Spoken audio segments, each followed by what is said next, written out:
आज हम लोग करेंगे 22 जनवरी 2025 के द हिंदू को कवर। कल है 23 जनवरी, नेताजी सुभाष चंद्र जी का बर्थडे है और इस अवसर पर हम लोग ला रहे हैं एक बहुत इंपॉर्टेंट वीडियो जिसमें आपको अननोन कंटेंट और नेताजी के पूरे जीवनी देखने को मिलेगी, क्योंकि मिस मत कीजिएगा। स्टेट पीसीएस यूपीएससी जैसे एग्जाम का प्रिपरेशन कर रहे हैं, चैनल को सब्सक्राइब कर लीजिए। आइए अब शुरू करते हैं इसे। पहला न्यूज है डोनाल्ड ट्रंप से जुड़ा हुआ। ट्रंप ने डिक्लेयर किया है कि जो यूएस सिटीजनशिप बाय बर्थ मिलती है इसको ख़त्म कर दिया जाएगा। देखो ये है क्या, इसको हम लोग थोड़ा समझते हैं। वीडियो के लेंथ को लेके आपको लगता होगा, लेकिन पूरा प्रयास रहता है और आप ये यकीन मानो कि इसके बाहर न्यूज़ रहता नहीं है। वो व्यू बढ़ाने के लिए, वॉच टाइम बढ़ाने के लिए इसको 1.5 घंटा 2 घंटे में तब्दील करना वो एस्पायरेंट्स के साथ धोखा है, ऐसा मुझे लगता है। ये 6 मिनट पर्याप्त है आपको पूरे द हिंदू की सारी प्रीलिम्स और मेंस के लिए इंपॉर्टेंट जो कंटेंट है वो हम लोग शेयर करेंगे। आइए फिर स्टार्ट करते हैं इसको। प्रेसिडेंट डोनाल्ड ट्रंप बन चुके हैं और जैसा कि हम लोग इनके व्यक्तित्व के बारे में जानते हैं कि ये अनप्रिडिक्टेबल हमेशा से ही रहे हैं, क्या डिसीजंस कब करते हैं। इसमें इन्होंने एक डिसीजन लेकर के आया है कि जो सिटीजनशिप बाय बर्थ मिलता था उसको ये कैंसिल कर रहे हैं। ये क्या है, मान लो कि कोई इंडियंस H1 वीज़ा या फिर इस तरह से वहाँ पे काम कर रहा है, अभी उनके कोई बच्चे होते हैं तो उनको बाय डिफ़ॉल्ट अमेरिका की नागरिकता मिल जाती है। अब जबकि बच्चे को अमेरिका की नागरिकता मिली तो माँ बाप को भी मिल जाती है। ऐसे में इनका मानना है कि ये बहुत ज़्यादा बोझ, बर्डन बन रहा है अमेरिकन इकोनॉमी पे, तो इन्होंने इसको हटा दिया है कि बाय बर्थ। अच्छा, ये अमेरिकन लोगों के लिए नहीं है, हाँ, जो लोग बाहर से हैं उनके लिए है। बाई बर्थ जो बच्चे सिटीजनशिप पा लेते थे इसको इन्होंने ख़त्म कर दिया है। साथ ही साथ इन्होंने 100% टैक्सेस लगाया है ब्रिक्स कंट्री के नॉन डॉलर ट्रांजेक्शन्स के ऊपर। तो ये आपको इम्पोर्टेंट न्यूज़ थे। इसके बाद में एक न्यूज़ है जो प्रीलिम्स में पूछे जा सकते हैं, थॉमस हितोशी और लेटिसिया इबानेज को लेकर। ये दोनों जो तमिल लिटरेचर है उसका ट्रांसलेशन कर रहे हैं इंग्लिश और अन्य भाषाओं में। तो ये दो व्यक्तित्व का नाम हमारे लिए इम्पोर्टेंट हो जाता है। और एक इसमें किताब का चर्चा है वो ये रहा, थिरुकुरल। इसके बारे में पढ़ लीजिएगा। कमेंट बॉक्स में मुझे बताइएगा थिरुकुरल है क्या, अगर आप जानते हैं तो। हेमा पैनल रिपोर्ट, हम लोगों ने देखा था कि हेमा कमेटी का गठन हुआ था और प्रीलिम्स के दृष्टि से अभी जब तक कि फाइनल रिपोर्ट नहीं आती है, बस ये इंपॉर्टेंट हो जाता है कि हेमा समिति क्यों गठित की गई थी।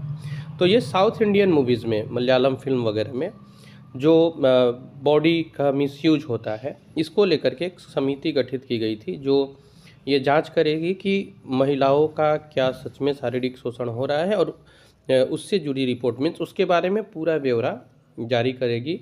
और इसके लिए जिस समिति को गठित किया गया था वो था के हेमा समिति। तो बस इसमें इतना ही याद रखना है, के हेमा पैनल गठित क्यों हुआ था।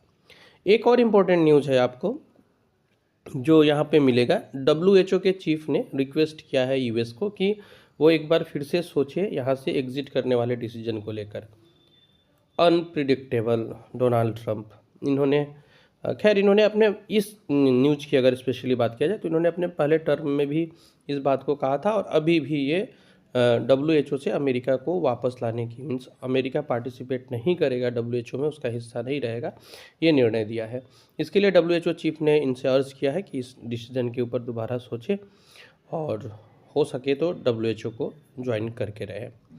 नेक्स्ट न्यूज आपको है, यहाँ पे एक न्यूज है, बस प्रीलिम्स के लिए एक लाइन आप कह सकते हैं, एक शब्द वो याद रखना है। भारत और फ्रांस जो है वो सिविल न्यूक्लियर इशू को लेकर के बातचीत कर रहा है। इसमें ना एक प्रोजेक्ट का नाम आया है जैतापुर न्यूक्लियर पावर प्रोजेक्ट। तो ये है कहाँ, याद रखिएगा, ये महाराष्ट्र में है, ठीक है। अब ये जो एक आर्टिकल है डाटा रूल्स को लेकर के, digital personal data protection rules 2023 को लेकर के, ये हम लोग मेंस की दृष्टि से थोड़ा समझते हैं। देखो इसमें जो की पॉइंट्स है पहले उसको जान लेते हैं। ये 3 जनवरी 2025 को रिलीज़ हुआ है और इसकी आलोचना भी की जा रही है। देखो, digital personal data protection act, DPDP act, ये 2023 में लाई गई थी। इससे जुड़े हुए जो नियम बनाए जाते हैं उस नियम को जस्ट अभी ड्राफ्ट किया गया, ड्राफ्ट करके रखा गया है। तो इसको लेकर के जो चर्चाएं आई है वो देखिए। इसमें सबसे पहले है कि सर्टेन डेटा जो है वो विद इन इंडियाज बॉर्डर रखना पड़ेगा, पहला डाटा लोकलाइजेशन को लेकर के जो मैंडेट है।